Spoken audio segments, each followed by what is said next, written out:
Bueno, hablábamos, ¿no?, de la fecha importante de lo que es el 17 de agosto, que tiene que ver con el paso a la inmortalidad, como suele decirse, ¿no?, de don José de San Martín, del general José de San Martín, y la idea de hablar un poco de la historia, y en este caso sumar obviamente a la gente que sabe del tema, y consultarla también un poco de qué era de las mujeres en aquel momento histórico. Está en línea con nosotros y le agradecemos por atendernos Beatriz Bragoni. Ella es historiadora e investigadora del CONICET. Beatriz, Miriam Camargo la saluda. Muy buenos días, ¿cómo está? ¿Qué tal? ¿Cómo está? Bien, ¿usted Buenos me días, está bien? ¿Usted me escucha bien ahí? Perfecto. Sí, yo escucho, pero hay resuena un poquito, pero ¿ustedes me escuchan bien? Sí, la escuchamos perfecto, Beatriz. Muchísimas ¿Listo? gracias por atendernos, ¿eh? Está bien. Beatriz, la idea es poder conocer un poco, ¿no?, en parte de la historia. No sé si está bien o no, usted me corrige los términos. Si hablamos de revisionismo, cuando nos preguntamos o nos repreguntamos por lo que ha sido también el rol de las mujeres en aquellos momentos históricos de la construcción del país. Bueno, desde hace algún tiempo el tema de las mujeres durante la Revolución y en el proceso de formación de la Argentina como Estado, después de, diríamos, que colapsara el Imperio Español y demás, empezó a ocupar un lugar de relieve en las investigaciones históricas, porque justamente las mujeres eh, tenían diferentes protagonismos en la vida social, pero en la política estaban menos documentadas. El periodo de la guerra también escondía muchas participaciones de las mujeres, ¿no? Por la sencilla razón de que los hombres eran los reclutados para formar los regimientos y los batallones, tanto desde los grupos patriotas como de los grupos realistas, y entonces no había mucha información del lugar que ocupaban las mujeres en ese proceso central, ¿no es cierto? Pero en los últimos tiempos hemos aprendido más cosas y hay diferentes recursos y diferentes huellas del pasado que atestiguan ese protagonismo. Por una parte, los intercambios epistolares muestran cómo las mujeres fueron transformadas y muchas veces se convertían diríamos, en personajes importantes para la circulación de información que tenían que tener sus maridos, sus hermanos y demás, que llevaban a cabo, ¿no es cierto?, la política dura, la política revolucionaria. También sabemos más cosas a raíz de las mujeres que recibieron pensiones por la muerte de sus maridos o de sus hijos, y eso también podemos apreciarlo mejor, ¿no? Recibieron pensiones en función de que la pérdida, la muerte de sus familiares implicaba un giro muy importante en sus vidas y también de su familia. También conocemos mejor cómo las mujeres, diríamos, en algunos casos y sobre todo en el Ejército Auxiliar del Norte, acompañaban a los soldados y a los oficiales en el avance del ejército, y del impacto que para asistirlos, ¿no?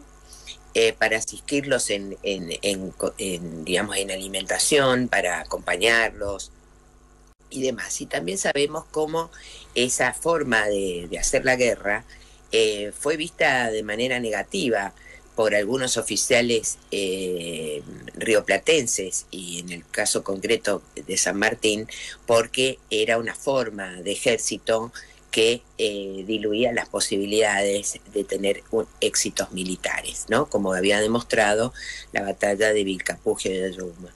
Entonces, frente a esa, diríamos, relajación de la disciplina militar que mostraba el Ejército del Norte, es que San Martín imagina un ejército profesionalizado, entrenado, muy disciplinado, bien pagado, para que pueda cruzar la cordillera y reconquistar la libertad en Chile, en Chacabuco, en 1817.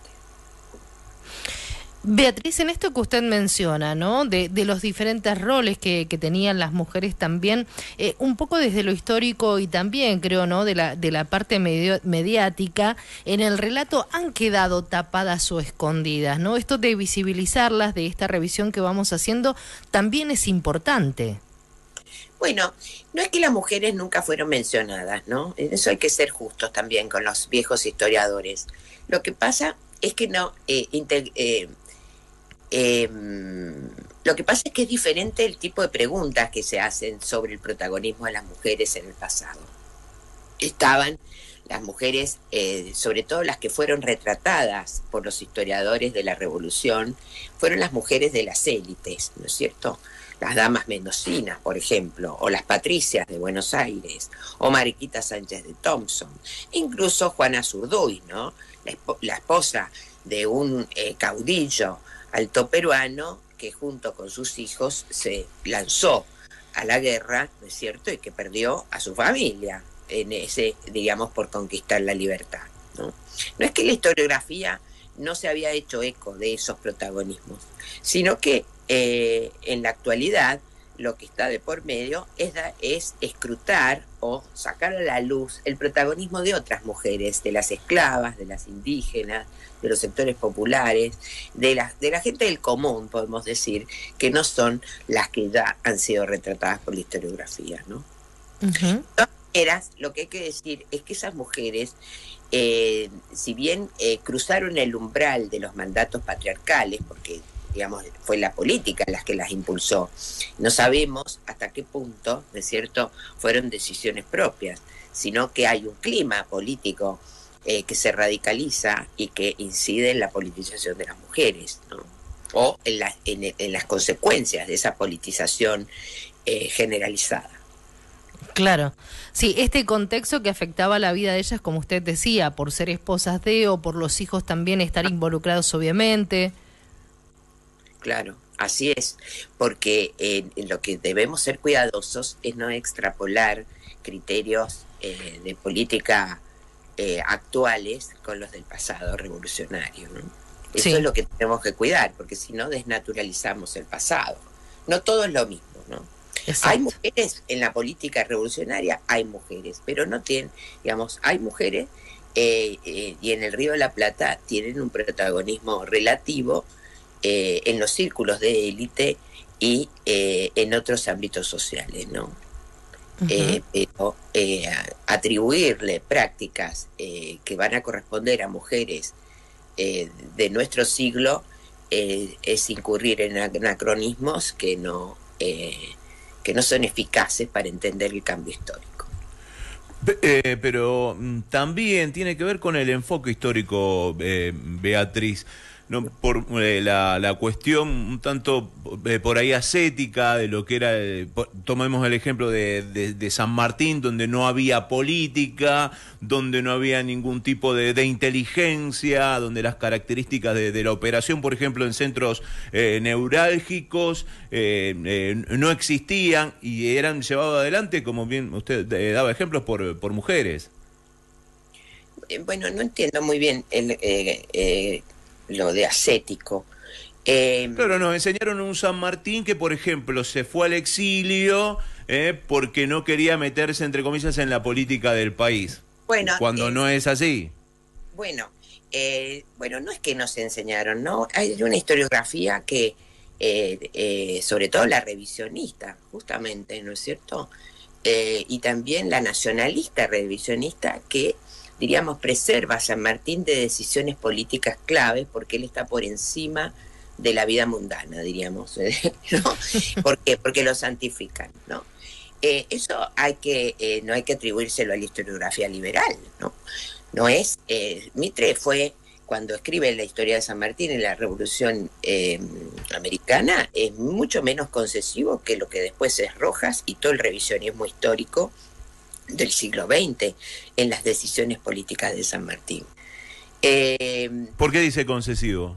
Concesivo porque justamente, diríamos, justifican decisiones que fueron dramáticas, ¿no? Como la desobediencia de 1820 o el retiro de San Martín del teatro peruano, diciendo que fue un renunciamiento abnegado, o que insisten en que fue un exiliado cuando él sale del Río de la Plata por decisión propia, ¿no? Él mismo lo llamó ostracismo voluntario.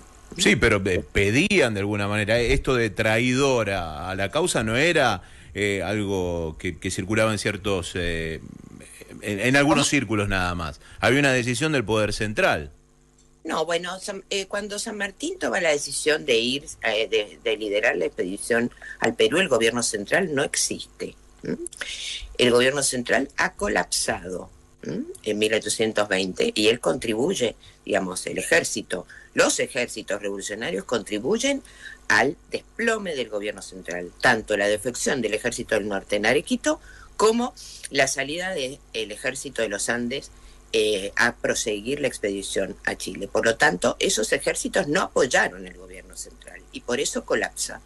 Y después el vínculo, por lo tanto, de San Martín y de los oficiales del ejército con el gobierno es muy complicado porque es un gobierno, diríamos, que está en el aire, podemos decir así.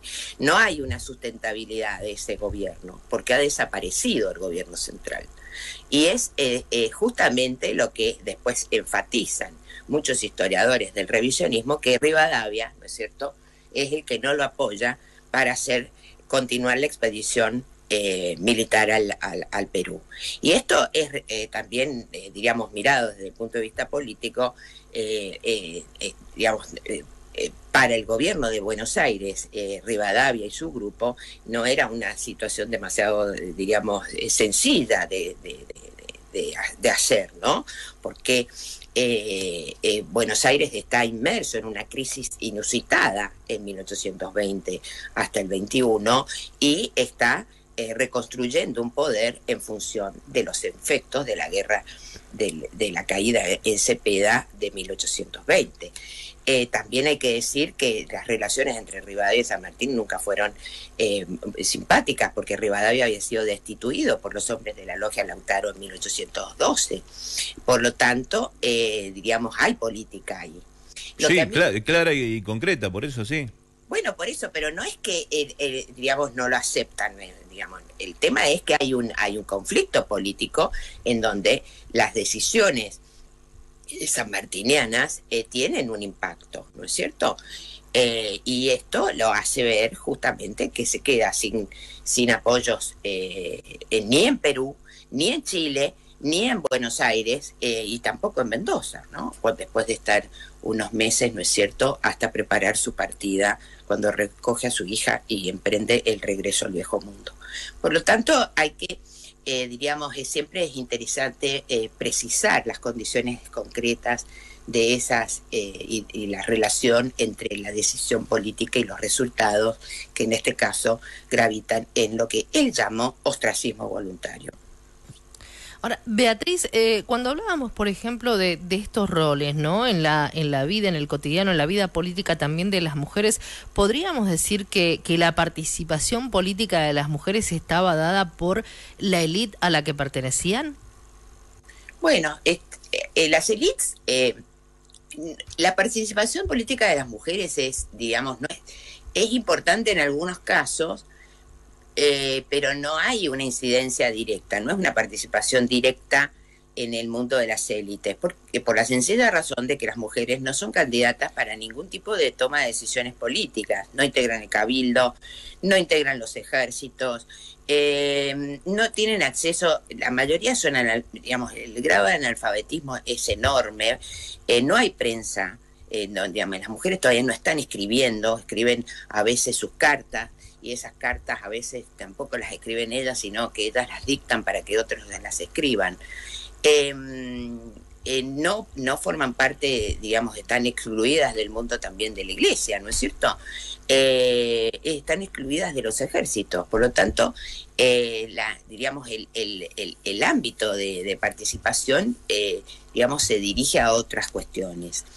El mundo doméstico, y como el mundo doméstico está politizado, está cruzado por la guerra, es donde ahí se advierte, ¿no es cierto?, el grado de participación, digamos, la incidencia de las mujeres en ese mundo cambiante, y al mismo tiempo en ámbitos públicos o en espacios públicos que ellas frecuentaban, ¿no? Un atrio de una iglesia, un mercado, en digamos, las celebraciones patrióticas, las mujeres están muy presentes y organizan muchas actividades, etcétera, etcétera, pero no en el proceso de toma de decisiones. En la circulación de información también, ¿no es cierto? Son espías, pueden actuar, ese famoso ¿no es cierto? Hay muchas mujeres famosas, sudamericanas y americanas, en donde la función de espía está documentada, pero no en ámbitos de resolución política concreta. Uh-huh. Beatriz, y respecto a la figura en sí misma de San Martín y su relación con las mujeres, ¿qué análisis se puede hacer? Bueno, San Martín, digamos, por su perfil, diríamos, militar y político, no dejó huellas sustantivas del lugar de las mujeres en el proyecto político americano, ¿no? La correspondencia, tiene correspondencia privada con su esposa, tiene correspondencia privada con algunas amigas, como Josefa Riglos, pero no, esa correspondencia es esporádica, sin que digamos, esa mujer que está del otro lado de la carta suponga un compromiso o que esté directamente vinculada con su desempeño público. Y esto se advierte bien cuando uno analiza otros intercambios epistolares de los guerreros de la independencia, como Tomás Guido, que fue su principal confidente y amigo, ¿no es cierto?, con la esposa, ¿no?, con Pilar Hispano. Porque justamente el intercambio epistolar entre Guido y su esposa es lo que permite también ver cómo la esposa era una interlocutora, ¿no?, una interlocutora de las decisiones diplomáticas, políticas o guerreras de Guido, cosa que en San Martín no pasa. No hay una correspondencia fluida ni con Remedios ni con sus amigas, en este caso Josefa Riglos, sino por cuestiones particulares, ¿no? Entonces, cuando uno mira, compara un trayecto con el otro, puede, diríamos, sacar algunas conclusiones provisorias. Que Guido, la esposa de Guido, formaba parte de su diálogo político, la entendía como digamos, como interlocutora legítima, y en el caso de San Martín, las mujeres cumplían un rol, podemos decir, tradicional de, digamos, de acompañar la vida en, digamos, la vida eminentemente privada, ¿no? Y la familia del Valle, ¿no?, de Remedios, ¿no jugó un rol fundamental en cuanto a la asistencia financiera, no por afuera de ese circuito y ante la falta de apoyo manifiesto? Bueno, pero Remedios del Valle no, Remedios Escalada. Remedios de Escalada, perdón. Me había confundido. Bueno, sí. Bueno, la familia era una familia muy importante. Yo lo que estaba hablando es la correspondencia con la esposa, ¿no?, con Remedios, el papel de Remedios digamos, el vínculo entre Remedios y San Martín. La familia fue muy importante en el momento de recepcionar a un oficial que venía de España y donde no estaban muy seguros al principio que San Martín iba a jugar a favor de la causa americana, ¿no? Cuando ya después de la batalla de San Lorenzo él dejó testimonio de que tenía un compromiso con la causa de América, entonces la cosa fue más fluida, ¿no? La familia de Remedios era, por supuesto, importante porque su papá había integrado el consulado, era canciller de la audiencia, y en 1815 cumplió un rol muy importante siendo, digamos, como el primer capitular en el Cabildo porteño, y ahí cumplió un rol muy importante en sostener el gobierno central cuando se produce la crisis en la cual deponen a Alvear y se transita hacia la independencia. Los hermanos de Remedio también integraban el regimiento de granaderos, y aparte después la familia fue la que la contuvo a Remedios cuando San Martín emprende la campaña a Chile, y después de 1820, cuando San Martín ya no se vuelven a ver más, ¿no?, porque ella volvió a Buenos Aires en un clima muy tenso con su hijita, con Mercedita, que había nacido en 1816, y la familia, sobre todo su hermana, que después muere, y ella lo lamenta muchísimo, y muere su papá también, Antonio Escalada. Remedios termina, se enferma y muere en 1823. no sin dejar de decirle a San Martín, que ya estaba en Mendoza, que estaba muy enferma y muy debilitada, ¿no? Pero no se vuelven a ver más después de 1819. Ahí hubo un impedimento claro, ¿no?, del gobierno de Rivadavia y una suerte de consejos de que era peligroso que volviera para verla, ¿no?, que era la voluntad de San Martín, sabiendo de su estado de salud. Bueno, no hay cartas que digan eso, ¿no? Pero bueno, él lo que está claro es que él atravesó muchísimos desafíos a lo largo de su vida, y diríamos, lo vivió desde la tebaida, como la llamaba, desde la chacra, y ese fue el resultado, ¿no? Beatriz, le agradecemos muchísimo por este tiempo, la charla para RTN en esta jornada tan particular y por, ampliar un poco los conocimientos también, ¿no?, allí, de lo que tiene que ver con estas fechas patrias, como solemos denominarlas también. Ha sido muy amable por este tiempo. Gracias. Gracias a ustedes. Hasta luego. Estábamos dialogando con Beatriz Bragoni, historiadora, investigadora del CONICET.